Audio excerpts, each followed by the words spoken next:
नमस्कार दोस्तों, आज आप लोगों के लिए मैं बहुत ही इंपॉर्टेंट टॉपिक लेकर के आया हूं, शून्य या जिसको हम कहते हैं जीरो।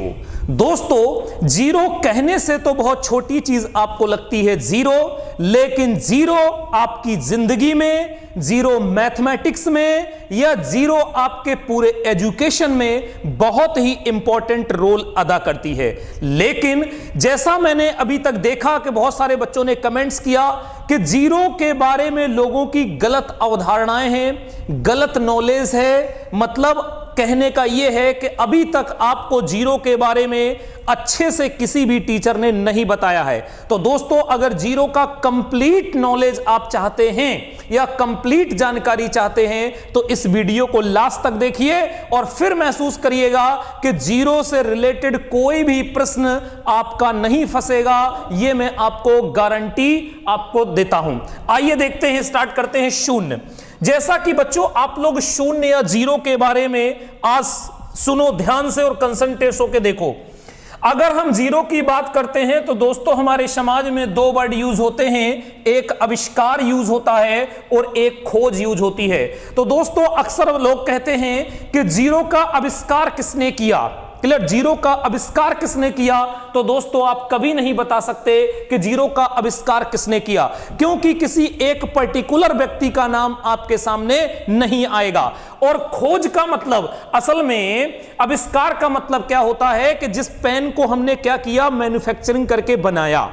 और खोज का मतलब है कि जीरो की खोज किसने की, ये आप सवाल का उत्तर दे सकते हैं। जीरो की खोज, खोज का मतलब होता है दोस्तों कि वो चीज प्रकृति में पहले से उपस्थित हो, उसको खोज करके हम समाज के सामने ला दें, वही होती है खोज। कहने का मतलब, खोजने का मतलब होता है कि वो चीज पहले से प्रकृति में थी। क्लियर, वो चीज पहले से प्रकृति में थी, उसको हम क्या किए हैं, खोज करके समाज के सामने प्रेजेंट किया या उसको रखा, उसे कहते हैं खोज। तो दोस्तों जीरो की खोज आप बता सकते हो, लेकिन आप आविष्कार नहीं बता सकते।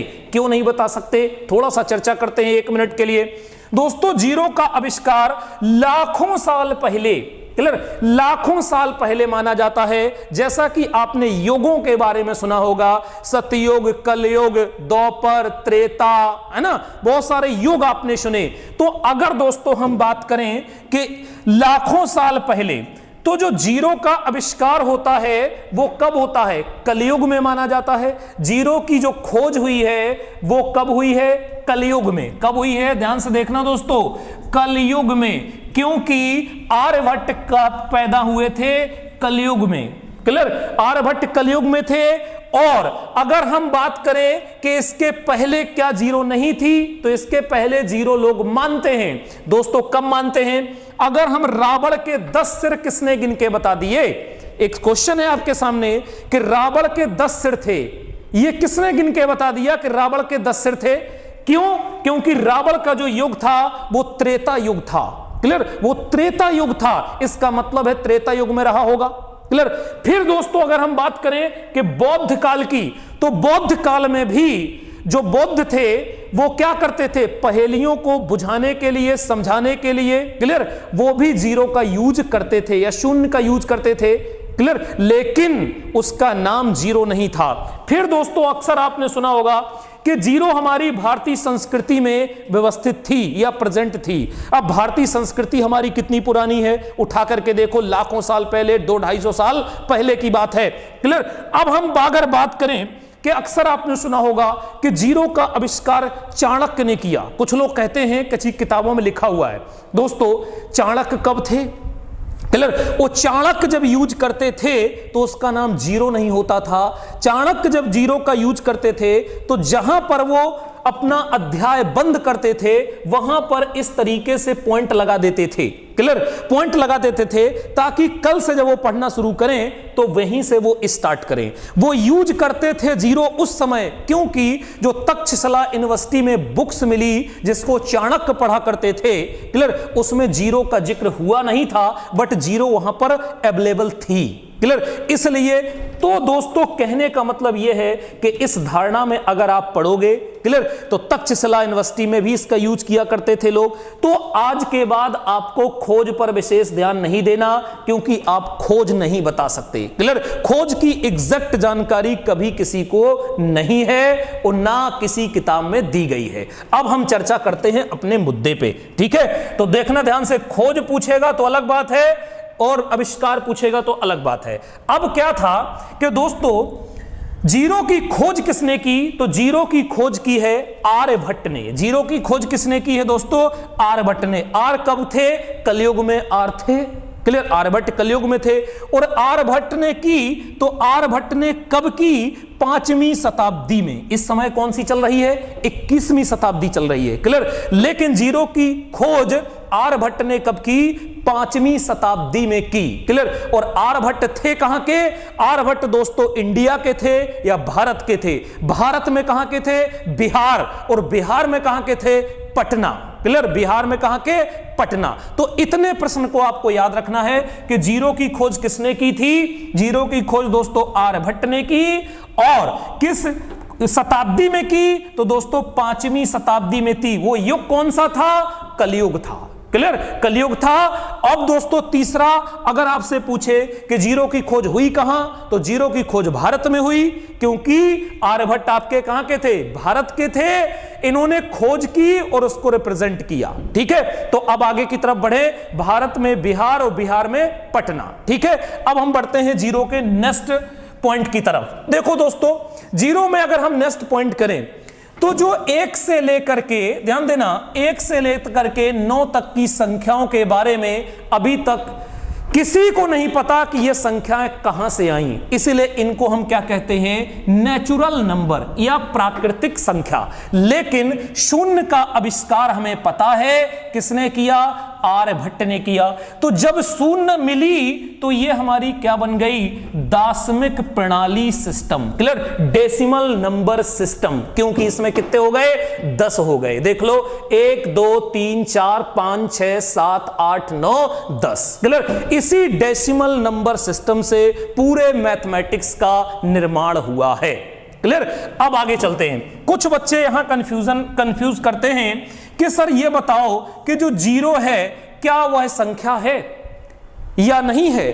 कई किताबों में मैंने देखा, वहां पे स्पष्ट हेडिंग में लिखा हुआ है कि जीरो एक संख्या नहीं है या जीरो संख्या नहीं है, क्लियर? ये देखिए, मैं एक बुक अभी देख रहा हूं, नाम नहीं लूंगा, ठीक है? उसमें लिखा हुआ है। तो जीरो क्या है? जीरो एक संख्या है, बट जीरो एक संख्या है, बट जीरो काउंटिंग नंबर नहीं है, क्लियर? जीरो एक काउंटिंग नंबर नहीं है। ये 2 पॉइंट ध्यान से सुनिएगा।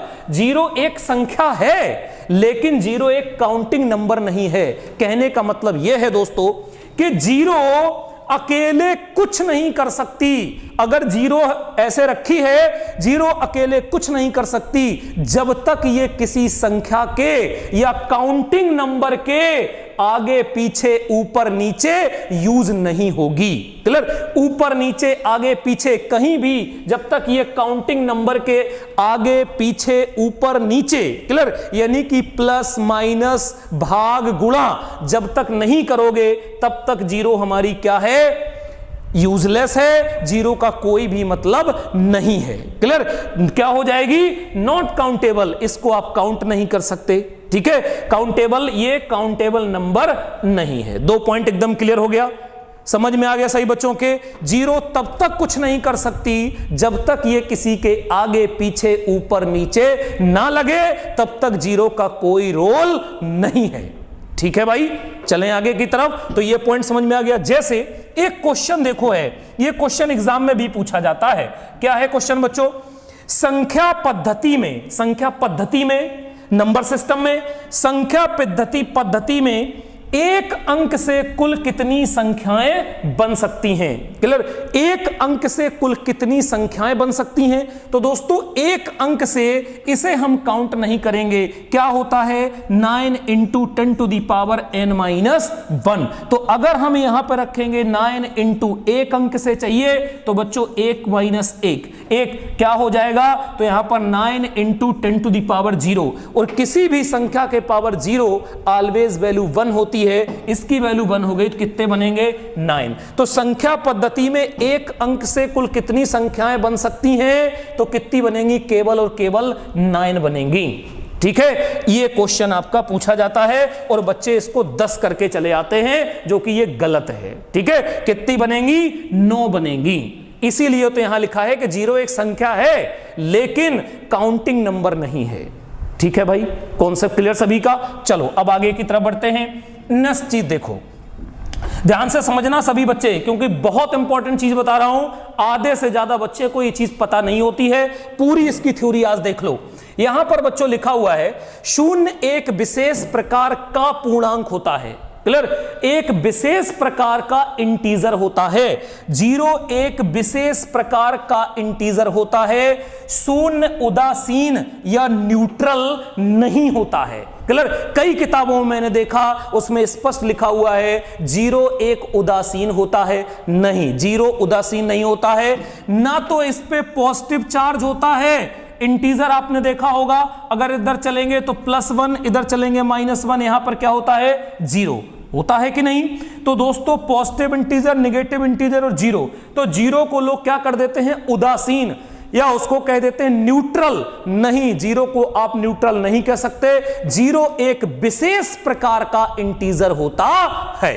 ठीक है, not negative not positive. Clear, ना तो नेगेटिव चार्ज होता है ना पॉजिटिव चार्ज होता है, लेकिन न्यूट्रल भी नहीं होता, उदासीन भी नहीं होता है। क्लियर, आओ चेक करके दिखाते हैं क्यों नहीं होता है। ध्यान से देखिएगा।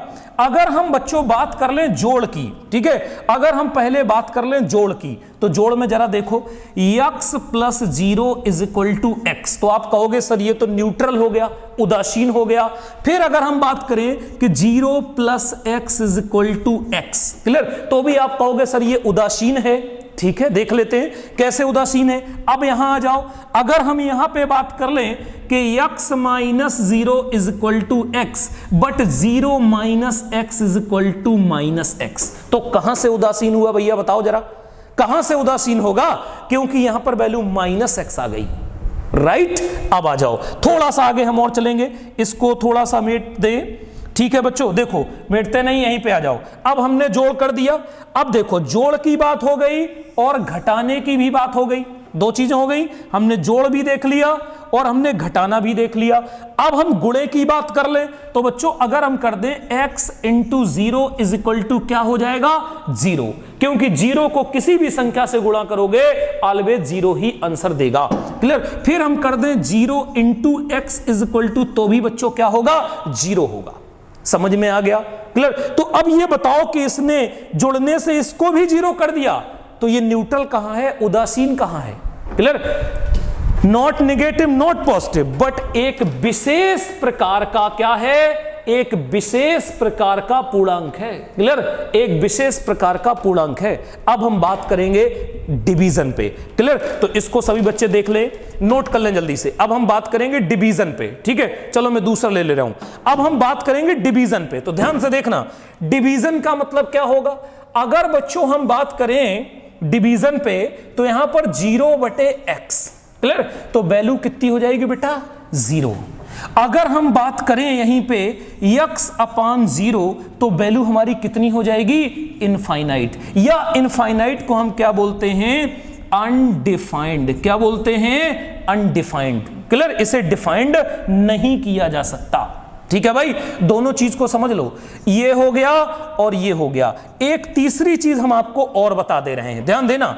0/0 = अगर 0/0 हो गया तो ये भी क्या होगा, इनफाइनाइट, या इसको हम क्या कर सकते हैं, अनडिफाइंड। नोट कर लीजिए, इसको हम क्या लिख सकते हैं, अनडिफाइंड। ठीक है भाई, अनडिफाइंड, इन्फिनिटी हटा दो चाहे, क्या हो जाएगा, सीधे एक वर्ड में लिख लो, अपरिभाषित, या इसे क्या कर सकते हैं, अनडिफाइंड, अपरिभाषित। नोट कर लो, ये तीन चीजें विशेष प्रकार की हैं। क्लियर, कभी भी किसी भी संख्या को यदि 0 से भाग दोगे वैल्यू का मान अनंत हो जाएगा, या अनडिफाइंड, डिफाइंड नहीं कर पाओगे। राइट। अब जरा ध्यान से सुनना, फिर से देखो क्या है। अगर इसी चीज को हम बदलना चाहें बच्चों तो क्या करेंगे, ध्यान देना कि यहां तो सर आपने ये लिख दिया, अगर हम 0 और अपान ये वाला 0 यहां ले जाएं तो वैल्यू हमारी कितनी आ रही है, x आ रही है ना, तो इसलिए ये तीसरी कंडीशन हमने लिख दी है, ठीक है ना। नहीं आप इसको नीचे यहां लाएं, इसको यहां लाएं तो कहें सर इसकी वैल्यू तो x आ रही है, इसलिए ये 3 कंडीशन याद रखिएगा ना कि 2। कुछ बच्चे केवल 2 कंडीशन याद रखते हैं जो आगे चल के उनको दिक्कत करता है, ठीक है। नोट कर लीजिए, ये तीनों कंडीशंस नोट करो भाई सभी लोग, जल्दी से नोट करो। अब इसमें और भी कंडीशन बन सकती है, ठीक है, ध्यान देना। इसको इससे एक कंडीशन हम और बना सकते हैं, देखो जरा क्या, x अपान इसको यहां लाएंगे infinite is equal to value कितनी हो जाएगी, 0। नोट कर लीजिए, वैल्यू कितनी हो जाएगी हमारी, 0 हो जाएगी। ये 4 कंडीशन आपको याद रखना है, ये 4 कंडीशन सही बच्चों को याद रखना है। अब ध्यान देना, एक चीज और जो विशेष प्रकार का इंटीजर है, 170 के पावर हमने यहां पर कर दिया बेटा 0। ध्यान देना, 170 के पावर कितना कर दिया, 0। अब इसके 2 मान आपको बताने हैं, ध्यान देना। एक आपको इसका यूनिट नंबर बताना है, ध्यान से सुनना, एक आपको इसका यूनिट नंबर बताना है और दूसरा आपको इसकी वैल्यू बतानी है। जब इसकी आप वैल्यू ज्ञात कर लोगे तो यूनिट नंबर अपने आप पता चल जाएगा। क्यों भाई, जब इसकी वैल्यू पता चल जाएगी तो इसका यूनिट नंबर क्या हो जाएगा, अपने आप पता हो जाएगा। तो बताओ, इसकी अगर हम यूनिट नंबर और वैल्यू निकालें तो इसकी जो वैल्यू होगी वो 1 होगी। किसी भी संख्या के पावर 0 ऑलवेज वैल्यू 1, और जब वैल्यू 1 है तो उसकी यूनिट नंबर भी क्या होगी, 1 होगी। नोट कर लीजिए, इसीलिए हमने आपको बताया है कि 0 एक विशेष प्रकार का इंटीजर होता है। क्लियर, इस चीज को ध्यान से सुन लो, क्योंकि बहुत सारे बच्चे इसको गलत करके आते हैं कि 170 के पावर 0 तो उसका यूनिट नंबर क्या होगा, लोग 0 बता देते हैं, जो कि गलत है। क्लियर, और 170 के पावर उसकी वैल्यू, उसका मान क्या होगा, तो उसका मान 1 होगा, मान भी 1 होगा और यूनिट नंबर इकाई अंक भी 1 होगा। याद कर लो अच्छे से। क्लियर, इसीलिए कह रहा हूं विशेष प्रकार का इंटीजर होता है। आगे की तरफ बढ़ा जाए, चलिए अब देखते हैं घात के टर्म में। आपने जोड़ गुणा घटाना देखा, अब हम देखते हैं घात। बच्चों घात क्या है, ध्यान से सुनना। हमारी घात क्या होता है, जब कोई संख्या उसके ऊपर चढ़ी होती है तो ये ऊपर वाली घात होती है, नीचे वाली आधार होती है, बेस होती है। ध्यान देना, कहने का मतलब है कि राशियां मैथमेटिक्स में 2 होती हैं, एक चर राशि और एक अचर राशि, वेरिएबल एंड कांस्टेंट, 2 राशियां होती हैं। अब ध्यान देना, चाहे वो संख्या वेरिएबल हो या हो कांस्टेंट, क्लियर, किसी भी संख्या के पावर 0 ऑलवेज वैल्यू होती है बच्चों 1, चाहे वो संख्या वेरिएबल हो या वो संख्या हो कांस्टेंट। क्लियर, दोनों में वैल्यू क्या हो जाएगी, 1। इसको बहुत ध्यान से आप लोग समझ लें। x के पावर 0 वैल्यू होगी 1, कोई कह देता है y के पावर 0 वैल्यू होगी 1, चाहे वो वेरिएबल हो या हो कांस्टेंट, वैल्यू ऑलवेज क्या होगी, 1। इसे याद कर लो, मैथमेटिक्स का रूल है। इसे हम प्रूफ भी कर सकते हैं, लेकिन प्रूफ करेंगे तो समय लगेगा। क्लियर, बस याद कर लीजिए। दूसरी चीज, एक पॉइंट इसमें आपको और याद रखना है, वो तीसरा पॉइंट क्या है, ध्यान देना। शून्य की घात कुछ भी हो, ध्यान देना, 0 की पावर कुछ भी हो, शून्य की घात कुछ भी हो, बट क्या हो, शून्य ना हो। याद करना, क्लियर, शून्य की घात कुछ भी हो, बस शून्य ना हो, मान सदैव शून्य होगा। कहने का मतलब बच्चों यह है कि शून्य के पावर चाहे वो संख्या वेरिएबल हो XYZ या हो कांस्टेंट, ऑलवेज वैल्यू क्या होगी, 0 होगी। ठीक है भाई, क्लियर है। शून्य के पावर चाहे ऊपर संख्या वेरिएबल हो या कांस्टेंट, वैल्यू का मान सदैव होगा 0। लेकिन एक चीज याद रखना है, शून्य ना हो, यानी कि शून्य के पावर शून्य है तो वैल्यू हमारी क्या हो जाएगी, अनडिफाइंड हो जाएगी। ये 3 चीजें भी बच्चों आप लोगों को याद रख लेना है। ठीक है, 3 चीजें याद रखना है, किसी भी संख्या के पावर 0 ऑलवेज वैल्यू 1, चाहे वो वेरिएबल हो या कांस्टेंट। दूसरा, शून्य की घात कुछ भी हो, शून्य की पावर कुछ भी हो, चाहे वो वेरिएबल हो या हो कांस्टेंट, बट शून्य नहीं होना चाहिए। क्लियर? अगर शून्य है तो वैल्यू कितनी आएगी? शून्य। लेकिन अगर शून्य के पावर शून्य है तो वैल्यू कितनी हो जाएगी? अनडिफाइंड हो जाएगी। क्लियर हो गया सभी को? इसे भी बहुत ध्यान से समझ लीजिए। आगे की तरफ बढ़े।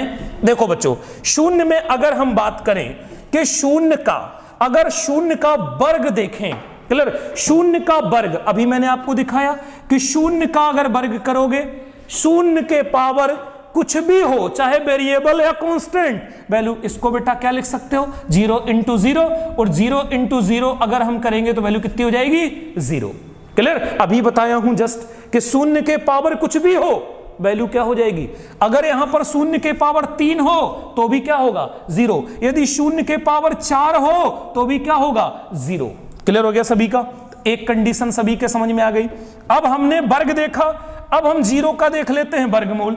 अगर 0 का हम वर्गमूल कर दें या 0 का हम वर्गमूल कर दें तो 0 का वर्गमूल करोगे तो वैल्यू कितनी होगी? 0। क्योंकि 0 के पावर, बोलो इसको क्या लिख सकते हैं? 1/2। तो 0 के पावर कुछ भी हो बट 0 ना हो, वैल्यू कितनी हो जाएगी? 0। अभी ऊपर पढ़ाया हूं जस्ट, कॉन्सेप्ट क्लियर? अगर घन है तो 0 के पावर क्यूब तो भी वैल्यू होगी 0।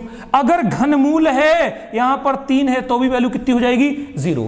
तो कहने का मतलब यह हुआ कि शून्य का वर्ग भी 0 होता है, शून्य का वर्गमूल भी 0 होता है, शून्य का घन भी 0 होता है, शून्य का घनमूल भी 0 होता है।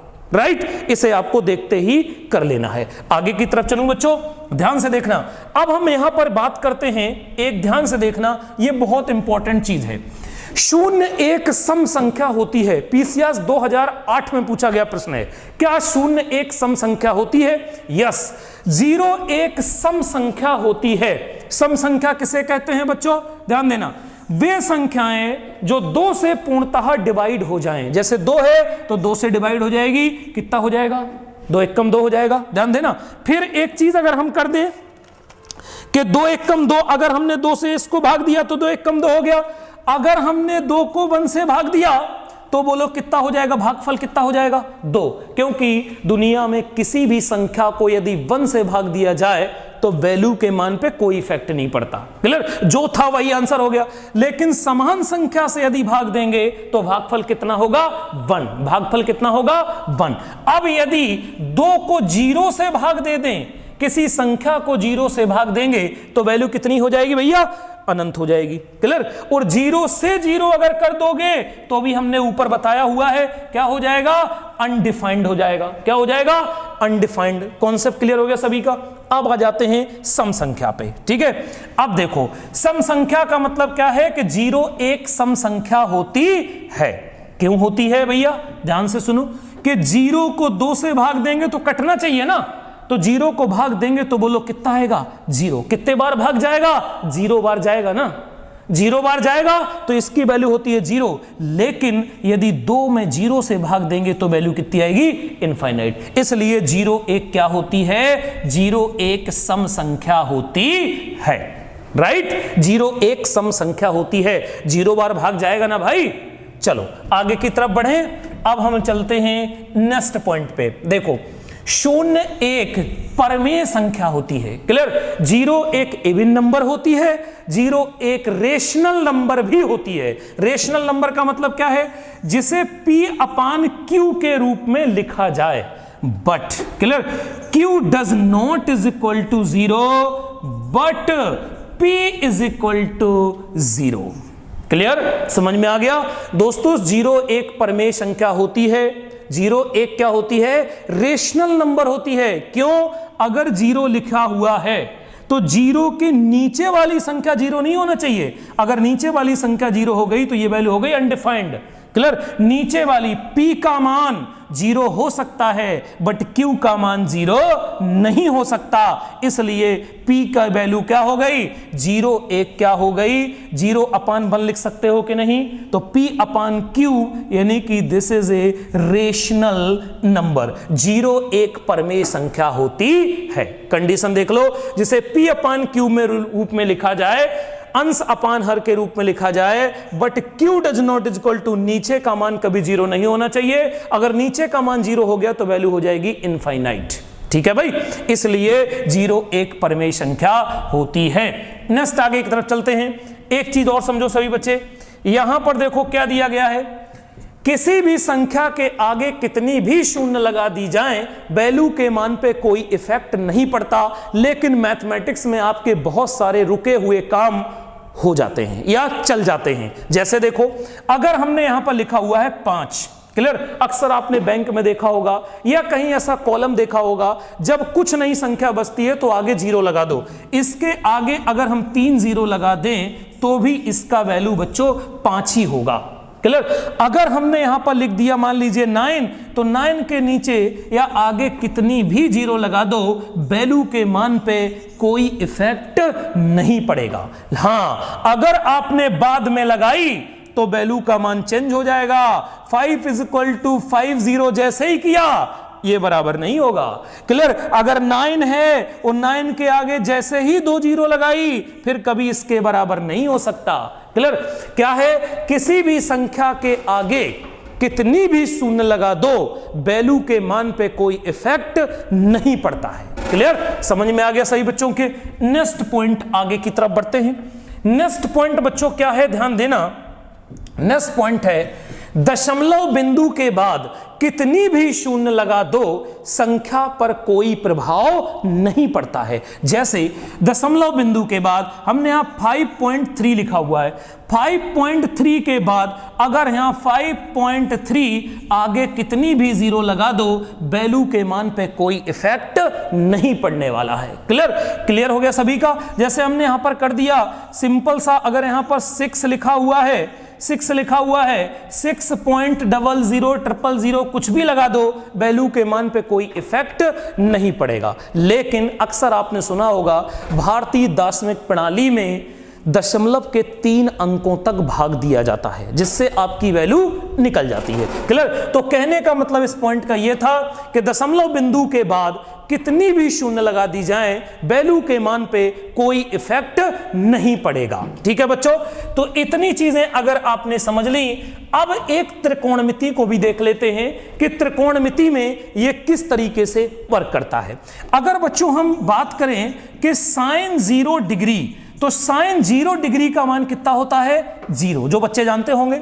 अगर हम बात करें कि cos 0 डिग्री का मान कितना होता, तो cos 0 डिग्री का वैल्यू होता है दोस्तों 1।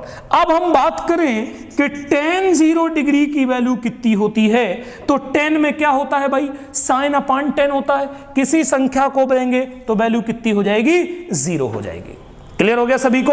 तो ये आपके त्रिकोणमिति पर भी कैसे यूज होगा। तो उम्मीद करता हूं दोस्तों आप लोगों से कि आप लोगों ने इस चीज को बहुत बेखूबी से समझ लिया होगा, क्लियर। यदि अभी भी 0 से रिलेटेड कोई क्वेश्चन आपके जहन में है, क्लियर, 0 से रिलेटेड अगर कोई भी क्वेश्चन आपके पास है तो बच्चों इस कमेंट्स के नीचे इसमें कमेंट्स करिए उस क्वेश्चन को। मैं वादा कर रहा हूं कि उस क्वेश्चन को आप तक अवश्य पहुंचाऊंगा। बस आपका एक कर्तव्य है, उसको आप करिए। अगर अभी तक आपने चैनल को सब्सक्राइब नहीं किया है तो कृपया करके सब्सक्राइब कर लें, जिससे आपको मैथ और रीजनिंग एकदम से हलवा लगने लगेगी, क्लियर। मैथ और रीजनिंग आप मेरे ऊपर छोड़ दो और सारे सब्जेक्ट देखो। मैथ रीजनिंग में आपको सिखा के रहूंगा, मतलब सिखा के रहूंगा, क्लियर दोस्तों। लाइक करना मत भूलिए, और अगर आपको लगता है कि नॉलेजेबल वीडियो है तो अपने सगे संबंधी, रिश्तेदार, मित्रों को, सभी को बच्चों सेंड कर दीजिए।